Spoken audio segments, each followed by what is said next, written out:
नमस्कार विद्यार्थी मित्रांनो. तर आज आपण मराठी या विषयाचा तास घेतोय. तर याच्यामध्ये आपण कथा वाङ्मय प्रकार अभ्यासतोय. आजच्या तासाला संपूया आपण.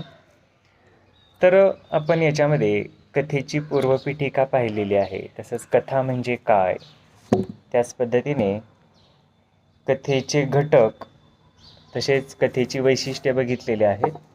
आणि कालच्या तासाला पण कथेचे सादरीकरण म्हणजे काय, तसंच कथेचे सादरीकरण करण्याच्या दोन पद्धती आपण पाहिलेल्या आहेत.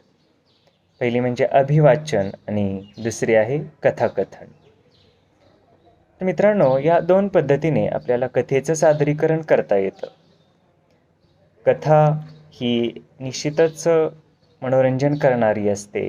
कथेच्या माध्यमातून प्रबोधन केलं जातं, ज्ञान दिलं जातं, मूल्य रुजविली जातात.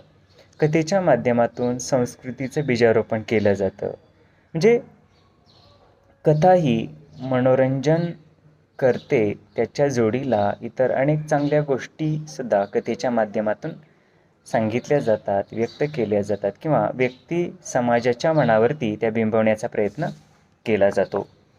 तर मित्रांनो, मौखिक परंपरेपासून कथा ही सुरू झालेली दिसून येते आपल्याला.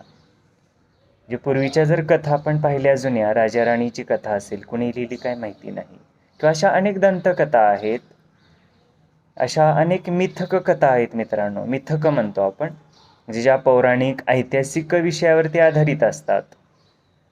आपण रामायण असेल किंवा महाभारत असेल, या अभिजात वाङ्मय प्रकाराचा जर विचार केला तर त्या कथानकाशी निगडीत अनेक इतर उपकथानक आपल्याला दिसून येतात मित्रांनो. अनेक या महत्त्वाच्या कथेच्या जोडीला इतर उपकथासुद्धा दिसून येतात. रामायणाचं जर उदाहरण घेतलं तर त्याच्यातील प्रत्येक घटना, प्रसंग याच्याशी निगडीत वेगवेगळ्या कथा आपल्याला दिसून येतात. तेच एकूणच हा कथेचा जर आपण आवाका पाहिला गतकाळापासून किंवा इतिहासापासून, तर मौखिक परंपरेपासून ती आज तागायतपर्यंत लिखित असेल किंवा वेगवेगळ्या समाज माध्यमाद्वारे कथेचं सादरीकरण केलं जातं, कथा लिहिल्या जातात, कथाकथनाचे कार्यक्रम भरविले जातात, कथेचं चांगल्या पद्धतीनं अभिवाचन केलं जातं. जे मित्रांनो काळ बदललेला आहे, या बदललेल्या काळानुसार कथेचं रूप स्वरूपसुद्धा बदललेलं दिसून येतं. कथेचे आशय विषय बदललेले दिसून येतात, कथेचा आवाका बदललेला दिसून येतो. कथेविषयीची आवड ही जनमानसामध्ये आज निश्चितच वाढलेली दिसून येते. कारण कथा ही काळानुरूप बदललेली आहे. इतर वाङ्मय प्रकार जसे बदलले मित्रांनो, नाटक असेल, आत्मचरित्र असेल, चरित्र असेल, कविता असेल, कादंबरी असेल, जे किंवा प्रवास वर्णनं असतील, तर अशा वेगवेगळ्या वाङ्मय प्रकाराप्रमाणेच कथासुद्धा बदललेली दिसून येते. आज जर आपण कथा या वाङ्मय प्रकाराकडं पाहिलं तर कितीतरी विषय आहेत मित्रांनो, कितीतरी आशय त्या कथेच्या माध्यमातून व्यक्त केले जातात, सांगितले जातात किंवा त्याच्यातून गर्भितार्थ जो आहे किंवा समाजाला त्याच्यातून मार्गदर्शन केलं जातं. म्हणून आपल्याला म्हणता येईल की कथा ही काळानुरूप बदललेली आहेच. म्हणजे मौखिक परंपरेपासून, आता मौखिक परंपरा म्हणजे काय, तर लोकसाहित्याचं उदाहरण आपल्याला सांगता येईल.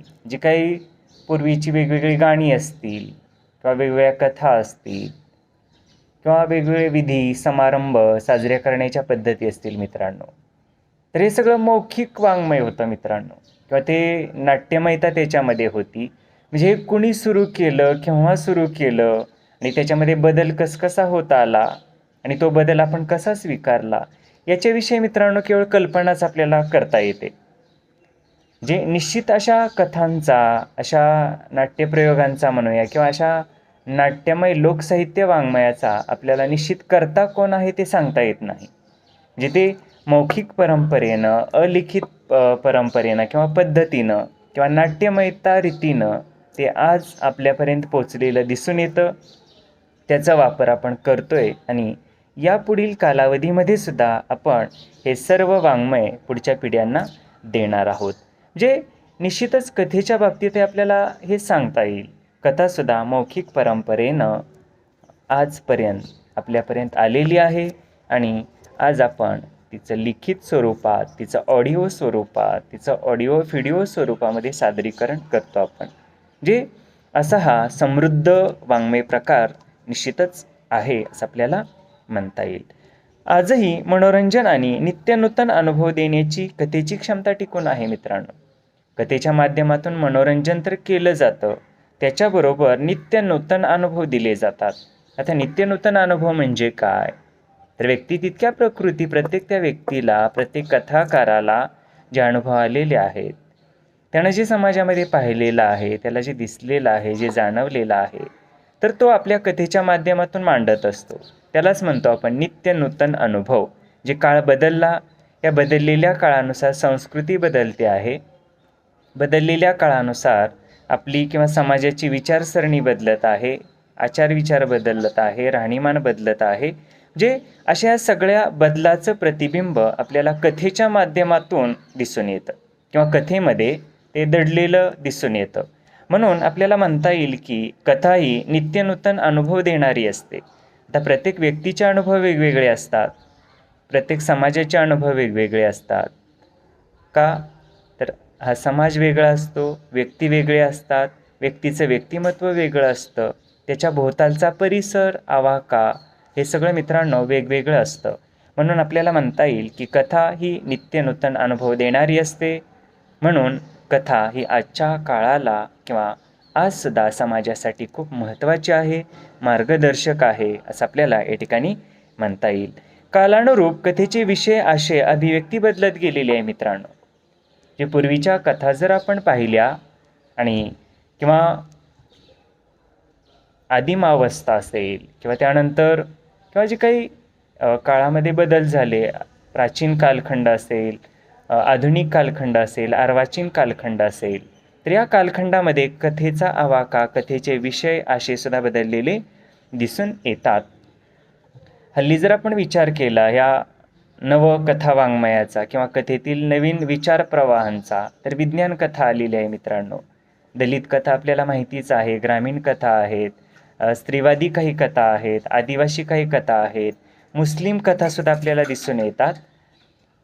म्हणजे अशा या कथा या वाङ्मय प्रकाराचा आवाका किंवा व्याप्ती किंवा त्याच्यातील विषय जे आहेत, अभिव्यक्ती जी आहे, ती निश्चितच वाढलेली, पसरलेली दिसून येते. निश्चितच या कथेच्या माध्यमातून समाजाशी व संस्कृतीशी बांधील राहिल्याने लोकप्रियता वाढलेली दिसून येते. जे कथेमध्ये लोकप्रियता असते.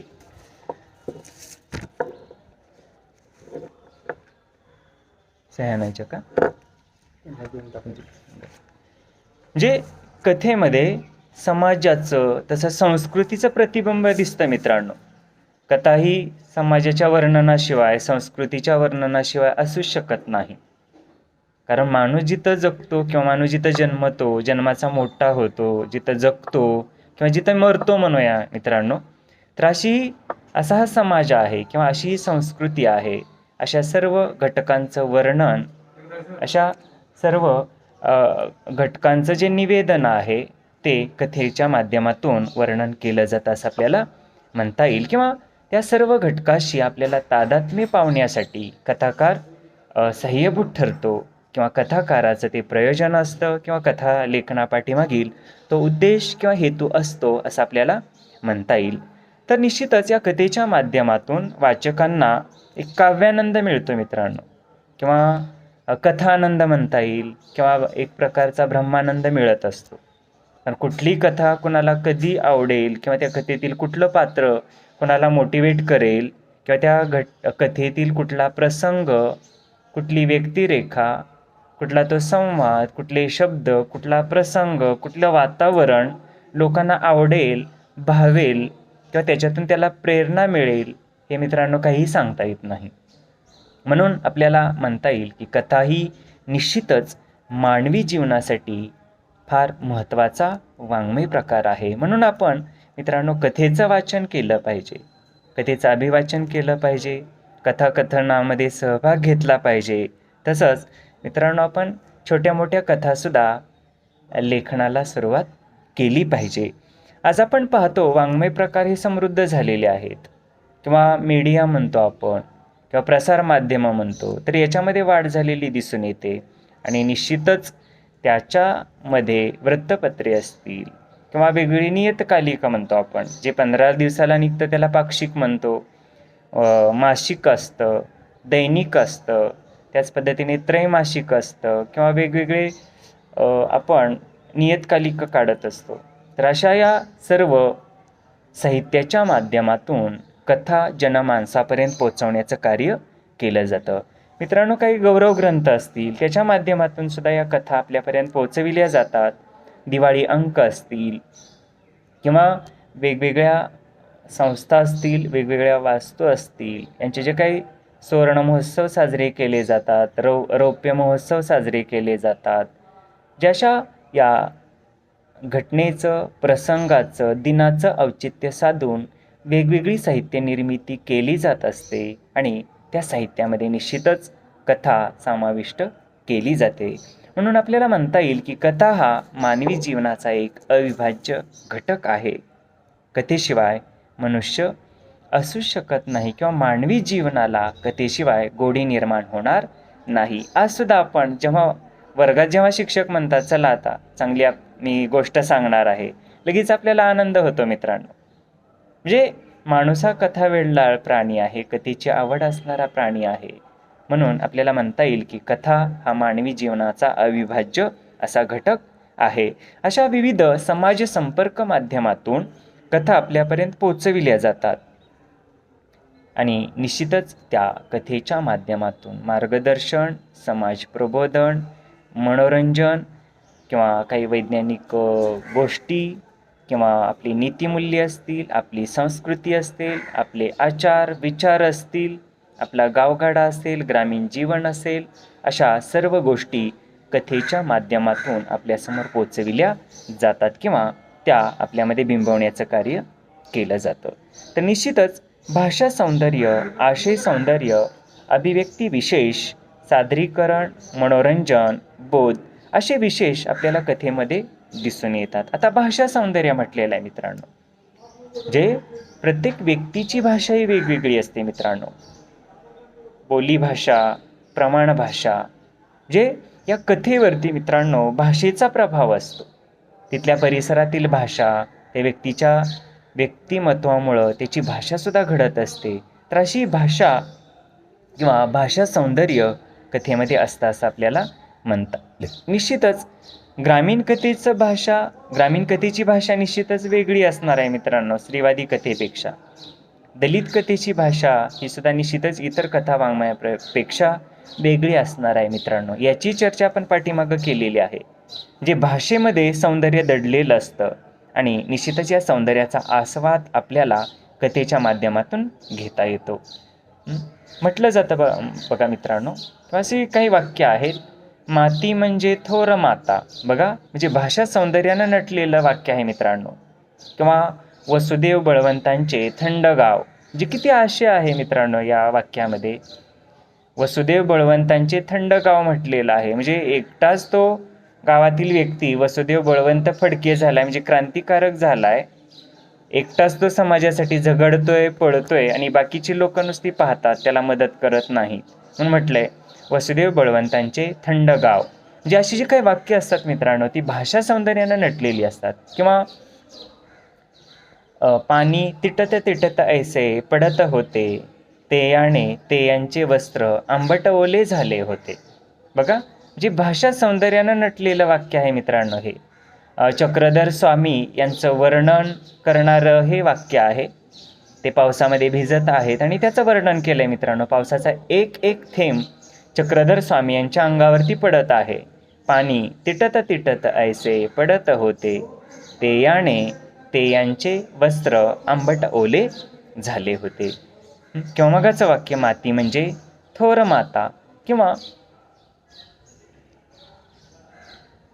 म्हणजे अशी जी काही वाक्य आहेत मित्रांनो तर ती वाक्य निश्चितच भाषा सौंदर्यानं नटलेली असतात. तसंच आशय सौंदर्य म्हटलेलं आहे, जे या कथेच्या भाषेमध्ये त्या कथेमध्ये योजलेल्या शब्दाच्या माध्यमातून, वाक्यरचनेच्या माध्यमातून, बोलीभाषेच्या माध्यमातून आपल्याला आशय अभिव्यक्त केला जातो.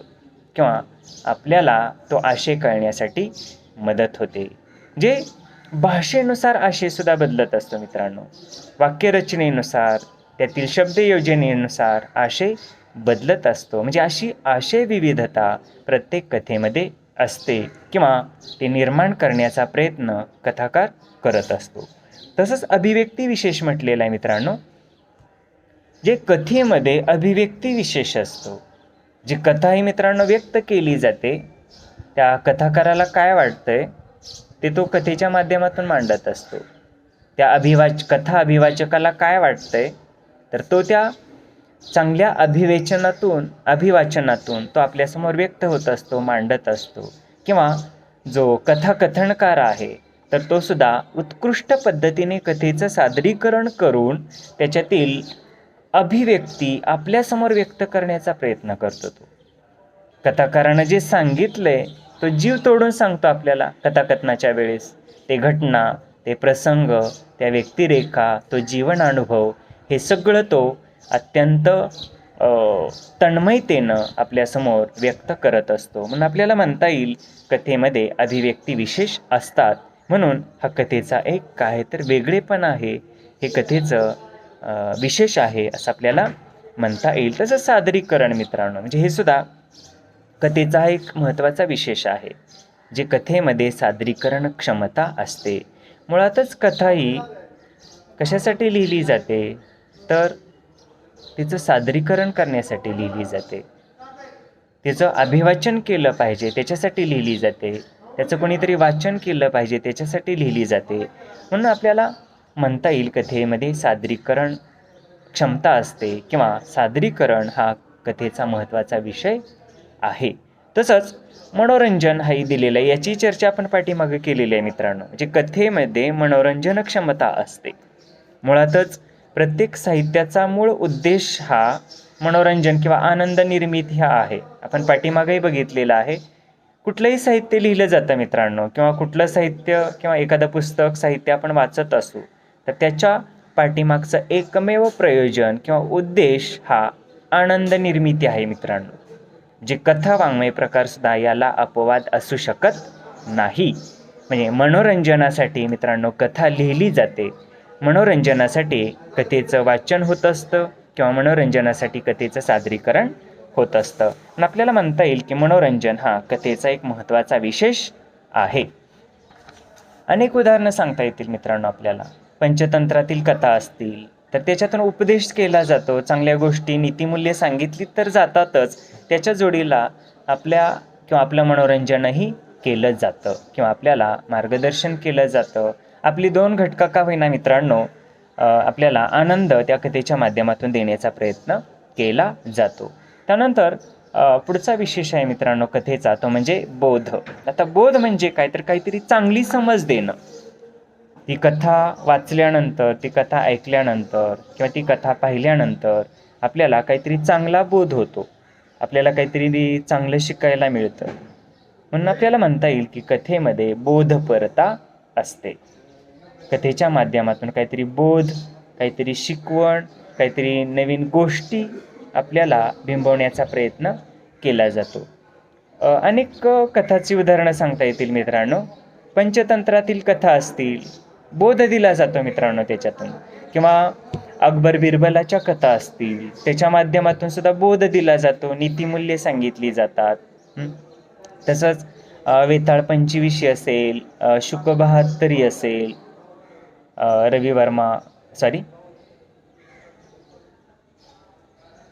तसंच जे असे अनेक कथासंग्रह आपल्याला सांगता येतील मित्रांनो. लक्षात ठेवा, वेताळ पंचविशी आहे, शुक 72 आहे. त्याच पद्धतीने हल्लीचे अनेक कथाकारांची जर नावं घेतली तर त्यांच्या कथेच्या माध्यमातून सुद्धा आपल्याला बोध देण्याचा प्रयत्न केला जातो. काही वैज्ञानिक बोध असेल, काही नीतिमूल्यात्मक बोध असेल किंवा काही आचरणविषयक बोध असेल. जे माणसानं जीवन कसं चांगल्या पद्धतीनं जगलं पाहिजे, कुठल्या ज्या वाईट गोष्टी आहेत त्या आपण कशा पद्धतीने सोडून दिल्या पाहिजेत, किंवा वैज्ञानिक दृष्टिकोन आपण कसा बिंबवला पाहिजे, दलित जीवन आपण कसं समजून घेतलं पाहिजे, ग्रामीण जीवन दर्शन आपण कसं किंवा ग्रामीण जीवनाचा वेध आपण कसा घेतला पाहिजे, ग्रामीण जीवन किती चांगलं आहे, किंवा स्त्रीवादी कथेच्या माध्यमातून स्त्रियासुद्धा माणूस आहेत, त्यांनाही जगण्याचा किंवा पुरुषाप्रमाणे वागण्याचा अधिकार आहे, अशी मूल्ये मित्रांनो अशा स्त्रीवादी कथेतून बिंबविली जातात. म्हणून आपल्याला म्हणता येईल की अशा सर्व प्रकारच्या कथेच्या माध्यमातून आपल्याला बोध दिला जातो किंवा आपल्याला काहीतरी मार्गदर्शन केलं जातं किंवा आपल्यावरती खूप चांगल्या गोष्टी बिंबवण्याचं कार्य केलं जातं. म्हणूनच मित्रांनो आजही हा कथा वाङ्मय प्रकार खूप लोकप्रिय आहे आणि पुढं सुद्धा तो असाच जनमानसाच्या मनावरती ठसा उमटवणारा वाङ्मय प्रकार राहणार आहे. कारण मुळातच व्याप्तीचा जर विचार केला तर कथा ही छोटी असते, पटकन आपल्याला वाचता येते किंवा पटकन त्याचं सादरीकरण करता येतं, अभिवाचन करता येतं आणि गुंतागुंत नसते मित्रांनो त्याच्यामध्ये कादंबरीप्रमाणे घटना, प्रसंग, व्यक्तिरेखा. त्याच्यामुळं कथा हा वाङ्मय प्रकार एकदम सुटसुटीत आहे, सोपा आहे, आकलनीय आहे आणि कमी वेळेमध्ये आपल्याला त्याच्यातून बोध मिळतो. कमी वेळेमध्ये त्याचं वाचन, अभिवाचन किंवा कमी वेळेमध्ये कथा आपल्याला समजून जाते आणि आपल्याला म्हणता येईल की कथा हा वाङ्मय प्रकार खूप महत्त्वाचा आहे. आजही तो आवडीनं वाचला जातो, त्याचं अभिवाचन केलं जातं, सादरीकरण केलं जातं आणि निश्चितच भविष्य काळामध्ये सुद्धा हा वाङ्मय प्रकार सर्वांना आवडणार असाच राहील आणि त्याच्या व्याप्तीमध्ये निश्चितच आणखीन भर तर पडत आहे, पुढेही निश्चितच भर पडणार आहे. त्यानंतर मित्रांनो शेवटचा भाग आहे या पाठातील, तो म्हणजे काही प्रमुख कथाकार आहेत आणि त्यांच्या कथासंग्रहाची नावं दिलेली आहेत मित्रांनो, तीही तुम्हाला माहिती असणं गरजेचं आहे. बघूया, पहिले कथाकार आहेत ना.सी. फडके. त्यांचा गाजलेला कथासंग्रह आहे ऊन आणि सावल्या. त्यानंतर वि. स. खांडेकरांचा कथासंग्रह आहे फुले आणि दगड. त्यानंतर य.गो. जोशी यांचा कथासंग्रह आहे शेवग्याच्या शेंगा. कुसुमावती देशपांडे यांचा दीपकळी हा कथासंग्रह आहे. विभावरी शिरूरकर यांचा कळ्यांचे निश्वास हा कथासंग्रह गाजलेला आहे.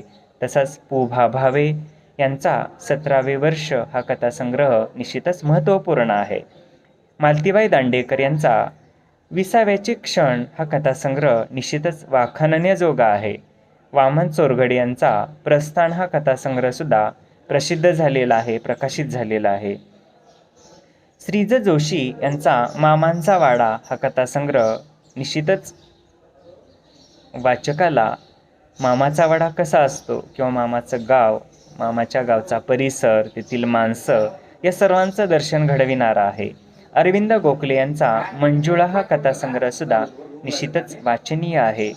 अण्णाभाऊ साठे यांचा कृष्णाकाठच्या कथा, तर हा कथासंग्रहसुद्धा मित्रांनो कराड परिसरातील कृष्णा नदी आहे आणि त्या काठी असणारे जे समाज जीवन आहे, तेथील लोक, तेथील संस्कृती, तिथलं वातावरण, तिथला सर्व गावगाडा या सर्वांचं दर्शन घडविणारा हा कृष्णाकाठच्या कथा हा कथासंग्रह आहे, तो सुद्धा वाचनीय आहे.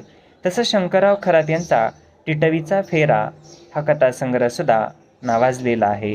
तसंच जी.ए. कुलकर्णी यांचा काजळ माया, गंगाधर गाडगीळ यांचा तलावातले चांदणे, शंकर पाटील यांचा वळीव, दमा मिरासदार यांचा मिरासदारी हा कथासंग्रहसुद्धा निश्चितच वाखाणण्याजोगा आहे. तर या मिरासदारी या कथासंग्रहातून मित्रांनो आपल्याला हसवण्याचा म्हणजे विनोदी कथासंग्रह आहे तो. अनेक विनोदी घटना, प्रसंग, गमती जमती या कथासंग्रहातून त्यांनी मांडलेल्या आहेत. तसंच व्यंकटेश माडगुळकर यांचा हस्ताचा पाऊस, विद्याधर पुंडलिक यांचा पोपटी चौकट, व.पु. काळे यांचा गुलमोहर, मधु मंगेश कर्णिक यांचा झुंबर, विजया राज्याध्यक्ष यांचा अधांतर, ज्योत्सना देवधर यांचा पहिलं तीर, शैलरा राजे यांचा वेगळ्या वाटा, वामन होवाळे यांचा वाटा आडवाटा हे कथासंग्रह मित्रांनो प्रसिद्ध आहेत किंवा वाचनीय आहेत. त्याच पद्धतीने जयंत नारळीकर यांचा यक्षाची देणगी हा कथासंग्रह मित्रांनो वैज्ञानिक कथासंग्रह आहे. तर हा सुद्धा निश्चितच आपल्याला मार्गदर्शक ठरतोय. आशा बगे यांचा मारवा, रार बोराडे यांचा नातीगोती, गौरी देशपांडे यांचा आहे हे असं आहे हा कथासंग्रह मित्रांनो स्त्रीवादी कथासंग्रह आहे. जे आहे, जे त्यांनी अनुभवलेलं, जे पाहिलेलं आहे, जे वास्तव आहे ते निर्भीडपणे त्यांनी या आहे हे असं आहे या कथासंग्रहाच्या माध्यमातून मांडलेला आहे. तसंच योगीराज वाघमारे यांचा बेगड, तर मित्रांनो हा दलित कथासंग्रह आहे. बेगड नावाचा दलित जीवन, त्या योगीराज वाघमारे यांना आलेले जे अनुभव आहेत तर ते सर्व त्यांनी बेगड या कथासंग्रहातून मांडलेलं आहे. जे माणूस किंवा दलित लोक किंवा दलित समाज शिकल्यानंतर त्यांच्या जीवनामध्ये जे बेगडी वातावरण येतं मित्रांनो, त्या समाजातील काही शिकलेली लोक आपल्या समाजापासून कशी फारकत घेतात, कशी दूर दूर राहतात, आपल्या समाजाला ते कसं विसरतात. ज्या समाजामध्ये, ज्या दलित वस्तीमध्ये ती लहानाची मोठी झाली, त्याच दलित वस्तीमध्ये शिकल्यानंतर, नोकरी मिळाल्यानंतर जेव्हा ते जातात तेव्हा तिथं फुकून बसतात. ते खाली बसताना सुद्धा आपल्या समाजापासून ते थोडेसे दूर राहतात. का तर मी शिकलेलो आहे, मी नोकरदार आहे, मी पांढरपेशी आहे, अशी लोक त्या ठिकाणी वागू लागतात. हे सर्व बेगडी जीवन त्यांनी या बेगड्या कथासंग्रहाच्या माध्यमातून मांडलेलं आहे, जे निश्चितच मित्रांनो दलित जीवनाला किंवा दलित लोकांना त्यांनी एक चांगल्या पद्धतीचा बोध या कथासंग्रहाच्या माध्यमातून दिलेला आहे. त्यानंतर भास्कर चंदनशिव यांचा अंगार माती हाही कथासंग्रह मित्रांनो नावाजलेला आहे. उर्मिला पवार यांचा चौथी भिंत हाही मित्रांनो स्त्रीवादी कथासंग्रह आहे, तोही तुम्ही आवर्जून वाचा. तसंच भारत सासणे यांचा बंद दरवाजा, सानिया यांचा भूमिका, प्रतिमा इंगोले यांचा सुगरणचा खोपा, आप्पासाहेब खोत यांचा माती आणि कागद आणि आसाराम लोमटे यांचा आलोक. मित्रांनो इत्यादी कथासंग्रह हे निश्चितच महत्त्वपूर्ण आहेत आणि या कथासंग्रहाचं तुम्ही वाचन करू शकताय. यूट्यूबवरती सुद्धा तुम्हाला हे कथासंग्रह उपलब्ध आहेत. इंटरनेटवरती जरी सर्च केलं, या लेखकाची नावं म्हणा किंवा हे कथासंग्रह सर्च केल्यानंतर तुम्हाला हे वाचनासाठी उपलब्ध होत आहे. तर मित्रांनो निश्चितच तुम्ही हे कथासंग्रह वाचा, मिळवा आणि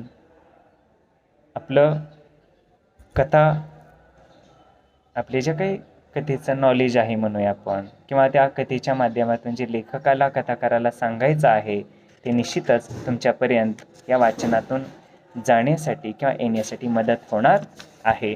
तर मित्रांनो अशा पद्धतीचा हा आपला आजचा घटक होता. त्यानंतर कृती दिलेले आहेत मित्रांनो. कृती करा म्हटलंय. पहिली कृती आहे कथेचे घटक. तर मित्रांनो कथेचे घटक आपण अभ्यासलेला आहे. जसं संवाद आहे, भाषाशैली आहे, कथानक आहे, कथाबीज आहे, पात्रचित्रण, वातावरण निर्मिती, नाट्यमयता आणि संघर्ष असे कथेचे घटक आहेत.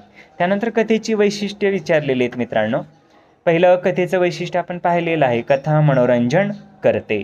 तसंच कथेमुळे सुसंस्कार होतात. कथा वाचकांची उत्कंठा वाढवते. कथा एककेंद्री असते. कथा भूतकाळात लिहिली जाते. कथेच्या माध्यमातून जीवनाचा वेध घेतला जातो आणि श्रवणीयतेमुळे कथेचे सादरीकरण करता येते. तर अशी कथेची वैशिष्ट्य आपण शिकलेलो आहोत, पाहिलेली आहेत. त्यानंतर उत्तरे लिहा पुढची कृती आहे. कथा म्हणजे काय ते थोडक्यात स्पष्ट करा. व्याख्या पाहिलेल्या आहेत मित्रांनो. जे कथेच्या व्याख्या किंवा कथेची संकल्पना तुम्ही इथं व्यक्त करणं गरजेचं आहे. तर कथा म्हणजे काय, तर कथा म्हणजे थोडक्यात गोष्ट म्हणतो आपण, की ज्या गोष्टीमध्ये कथाबीज असतं, कथानक असतं, घटना, प्रसंग, पात्रचित्रण, संघर्ष असतं. अशा सर्व घटक ज्या गोष्टीमध्ये असतात त्याला कथा म्हणतो आपण मित्रांनो. तसंच ज्या गोष्टीचा काळ हा भूतकाळ असतो त्याला आपण कथा म्हणतो. जे व्यक्तीला आलेले अनुभव किंवा व्यक्तीनं पाहिलेलं किंवा व्यक्तीला जे सांगायचं आहे ते सर्व अशा या गोष्टीच्या माध्यमातून सांगितलं जातं. तर अशी जी काही छोटीशी गोष्ट असते किंवा जर आपण आवाका पाहिला किंवा जर पट पाहिला कथेचा तर कादंबरीपेक्षा कमी असतं. म्हणून आपल्याला म्हणता येईल कादंबरीपेक्षा छोटी असणारी गोष्ट तिला कथा म्हणतो आपण. त्यानंतर कथेचे 2 घटक सोदाहरण लिहा म्हटले मित्रांनो. तर कथेचे एकूण 6-7 घटक आपण पाहिलेले आहेत. तर त्याच्यातील कुठलेही 2 घटक तुम्ही लिहू शकताय. कथाबीज असेल, कथानक असेल, संघर्ष असेल, वातावरण निर्मिती असेल किंवा पात्रचित्रण असेल, जे असे कुठलेही घटक मित्रांनो तुम्ही त्याच्यामध्ये लिहू शकताय आणि उदाहरणंही देऊ शकताय. असं आपण शिकलेलो आहोत. ती उदाहरणंसुद्धा अण्णाभाऊ साठे यांच्या कथा असतील किंवा द मा मिरासदार यांच्या कथा, तसंच भास्कर चंदनशिव असतील, उर्मिला पवार असतील किंवा दया पवार असतील, सानिया असतील, गौरी देशपांडे असतील, अशा अनेक कथाकारांच्या कथेतील उदाहरणं तुम्ही देऊ शकताय. तसंच कथेची 2 वैशिष्ट्य तुमच्या शब्दात स्पष्ट करा म्हटलंय मित्रांनो. तर आताच आपण कथेची वैशिष्ट्ये सुद्धा पाहिली, तर ती कथेची वैशिष्ट्ये तुमच्या शब्दामध्ये तुम्ही व्यक्त करू शकताय.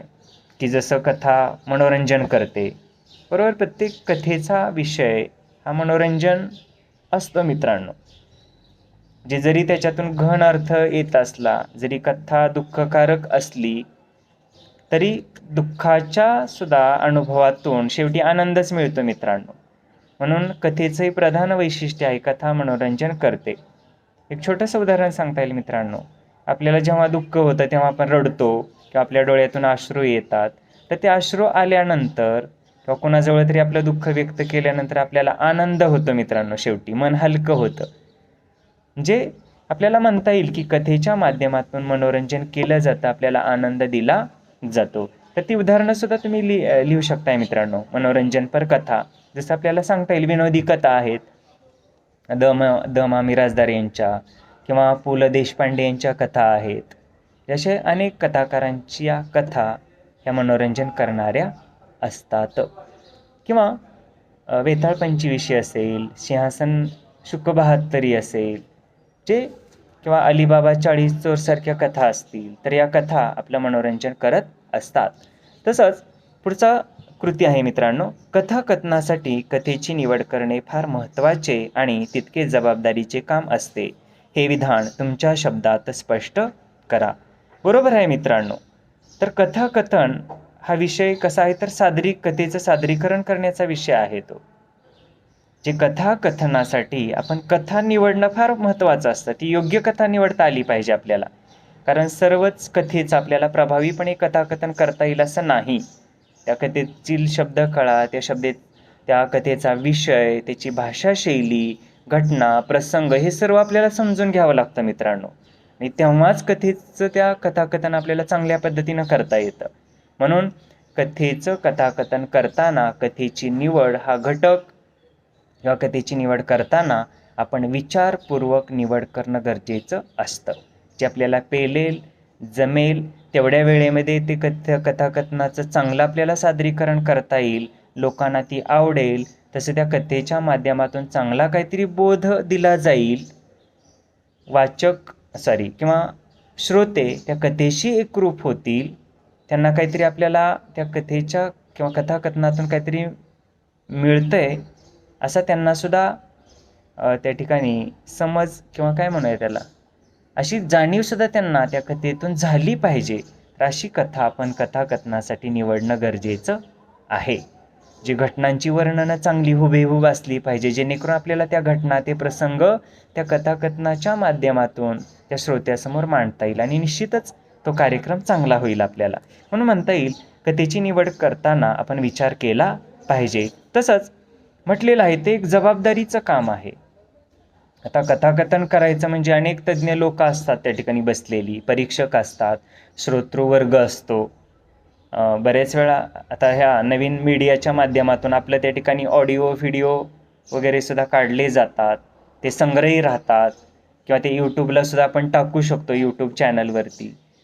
किंवा एक कथाकार म्हणून किंवा कथाकथनकार म्हणून आपल्याला पुढं भावी आयुष्यामध्ये तर तो सुद्धा एक कला प्रकार म्हणून आपल्याला जर पुढं नाव मिळवायचं असेल तर निश्चितच या कथाकथनासाठी आपण सुरुवातीला कथा निवडताना आपण विचार करणं गरजेचं असतं. म्हणून म्हटलेलं आहे ते एक जबाबदारीचं काम आहे मित्रांनो. नाहीतर कथाकथनासाठी कथा निवडली आणि त्याचं जर सादरीकरण व्यवस्थित झालं नाही, तेथील घटना, प्रसंग, व्यक्तिरेखा, त्याच्यातील आशय, विषय जे हे जर आपल्याला व्यवस्थितपणे सादरीकरण करणं झालं नाही किंवा ते वेळेच्या बाहेर जात असेल तर त्याचा उपयोग नाही मित्रांनो.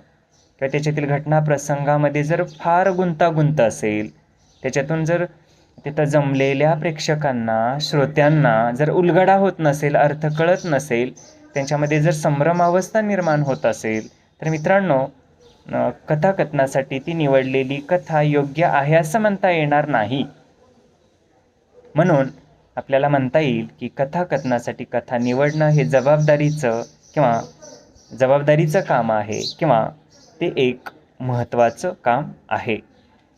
त्यानंतर पुढची कृती आहे मित्रांनो, कथेच्या लोकप्रियतेची कारणे लिहा. तर मित्रांनो, एखादी कथा लोकप्रिय होते, एखादा कथासंग्रह लोकप्रिय होतो, तर याची वेगवेगळी कारणं आपल्याला सांगता येतील किंवा त्याची चर्चा आपल्याला करता येईल. जसं त्या कथेचा विषय बऱ्याच वेळा लोकांना आवडतो.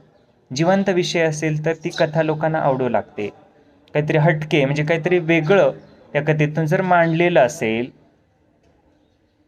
तरी मित्रांनो ती कथा लोकप्रिय होऊ शकते. मानवी जीवनाचा वेध घेणारी जर कथा असेल, त्या व्यक्तीचा जीवनानुभव हा जेव्हा समष्टीचा जीवनानुभव होतो, समाजाचा जीवनानुभव होतो, तर अशा कथासुद्धा मित्रांनो लोकप्रिय होतात.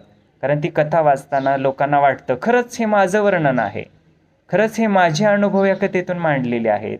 त्याला समष्टीचा अनुभव म्हणतो मित्रांनो आपण. ज्या अशा कथासुद्धा मित्रांनो लोकप्रिय होतात. काळजाला भिडणाऱ्या कथा, विषयाचं प्रगल्भपणे वास्तवपणे वर्णन करणाऱ्या कथा मित्रांनो लोकप्रिय होतात. जसं दलित कथा सांगता येतील मित्रांनो. अण्णाभाऊ साठे यांच्या कथा आजसुद्धा आवडीनं वाचल्या जातात. आजसुद्धा त्याच्यावरती मित्रांनो मालिका निघतात, चित्रपट निघतात. का?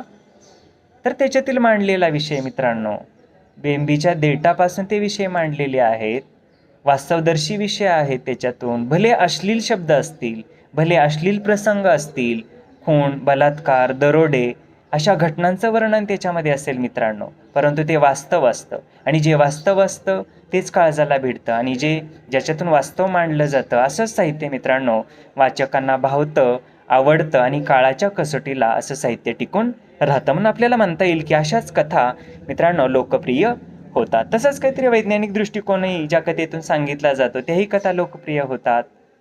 तसंच ज्या वास्तवदर्शी कथा असतात त्या लोकप्रिय होतात. ज्याच्यातून मनोरंजन केलं जातं, बोध दिला जातो, अशाही कथा मित्रांनो लोकप्रिय होतात. पण आपल्याला म्हणता येईल की कथेच्या लोकप्रियतेची अशी विविध कारणं आहेत.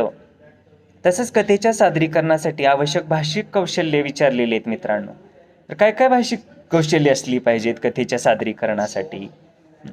तर निश्चितच भाषिक कौशल्य म्हणजे काय, तर ती भाषा व्यवस्थितपणे वाचकासमोर व्यक्त करणं. त्याच्यासाठी जी भाषिक कौशल्य वापरतो आपण त्याला भाषेची कौशल्य म्हटलेलं आहे किंवा त्याला कथेच्या सादरीकरणासाठी आवश्यक असणारी भाषिक कौशल्य म्हटलेलं आहे.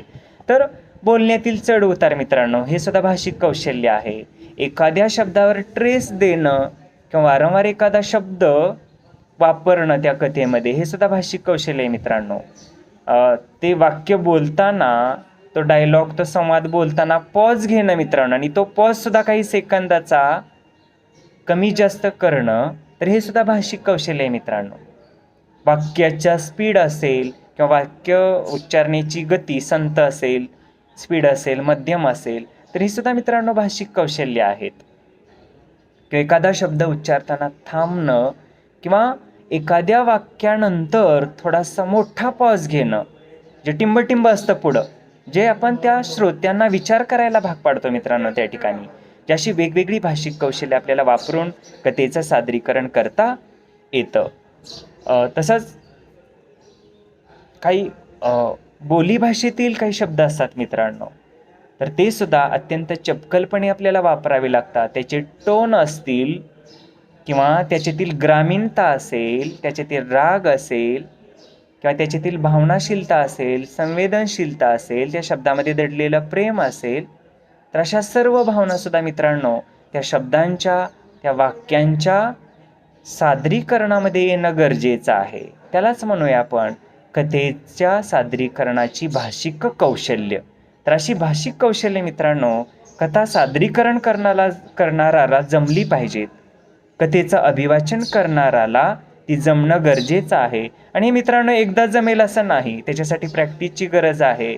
त्याच्यासाठी वाचन वारंवार करणं गरजेचं आहे.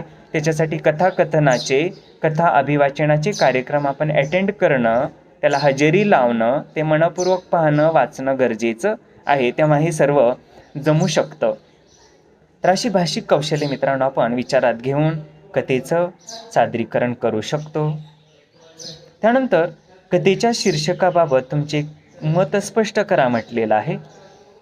मित्रांनो, कथेचं शीर्षक हे अत्यंत महत्त्वाचं असतं. जसं आपण घराला नाव देतो, जे खूप विचारपूर्वक नाव देतो मित्रांनो, किंवा लहान मुलाचं नाव आपण ठेवतो फार विचारपूर्वक.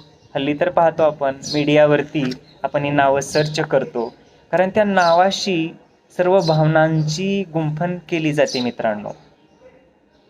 तसं या कथेला नाव देताना सुद्धा तो कथाकार विचारपूर्वक नाव देत असतो, कारण संपूर्ण त्या कथेचा विषय, आशय, अभिव्यक्ती, लेखकाला काय सांगायचं आहे त्या कथेच्या शीर्षकातून वाचताना लगेच त्याचा उलगडा होईल असं ते शीर्षक असणं गरजेचं असतं. म्हणून म्हणता येईल की कथेचं शीर्षक हे सुबक, समर्पक त्या कथासंग्रहाला, त्या कथेला साजेसं असलं पाहिजे. त्या कथेचा विषय आपल्याला निश्चितच त्या कथेच्या शीर्षकातून सुद्धा उलगडणारं असं ते शीर्षक आपण नियोजन किंवा ते शीर्षक आपण त्या कथेला देणं गरजेचं असतं. जसा मित्रांनो आरसा असतं, त्या आरशामध्ये पाहिल्यानंतर आपलं संपूर्ण प्रतिबिंब आपल्याला दिसतं पाहता क्षणी. तसं या कथेचं शीर्षक वाचल्यानंतर ती कथा कुठल्या प्रकारातील आहे, त्या कथेतून काय मांडलेलं आहे, तर या सर्व गोष्टीचा उलगडा मित्रांनो होणं गरजेचं असतं. म्हणून कथेला शीर्षक देताना आपण विचारपूर्वक हे शीर्षक देणं गरजेचं असतं. तसंच कथा आजही लोकप्रिय आहे या विधानाबाबत मत विचारलं आपलं. निश्चितच कथा हा वाङ्मय प्रकार आजही लोकप्रिय आहे मित्रांनो. आजसुद्धा मोठमोठे कथा सादरीकरणाचे कार्यक्रम होतात. आजसुद्धा अनेक अनेक कथाकार कथासंग्रह लिहितात. आजसुद्धा अनेक कथासंग्रहावरती चित्रपट निघतात किंवा सिरियल, मालिका लिहिल्या जातात. आजसुद्धा अनेक कथेवर आधारित छोटी छोटी नाटकं रूपांतरित केली जातात, भाषांतरित केली जातात, लिहिली जातात.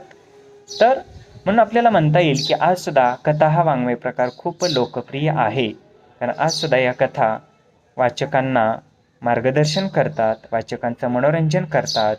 वाचकांची वेळ होई किंवा 2 मिनटं का होईना, 2 घटका का होईना, त्या कथेच्या माध्यमातून मनोरंजन केलं जातं, बोध दिला जातो. आणि निश्चितच मीडियाचा जर आपण विचार केला तर हल्ली नवनवीन मीडियाद्वारे, या प्रचार प्रसार माध्यमाद्वारे कथा जनमानसापर्यंत पोचत आहे. आपलं यूट्यूब चॅनल असेल, आपलं व्हॉट्सअप असेल, किंवा आपली ब्लॉग किंवा अनुदिनी असेल, किंवा आपलं फेसबुक किंवा ट्विटर अकाउंट असेल, किंवा वृत्तपत्र असतील, किंवा सगळी नियतकालिका आहेत. तसंच वेगवेगळे जे काही कार्यक्रम असतील कथा सादरीकरणाचे, तर अशा सर्व माध्यमातून कथा आजसुद्धा लोकप्रिय होत आहे. आणि पुढंसुद्धा हा वाङ्मय प्रकार निश्चितच लोकप्रिय होणार आहे, वाढणार आहे असं आपल्याला म्हणता येईल. तर मित्रांनो, आपण या ठिकाणी थांबूया.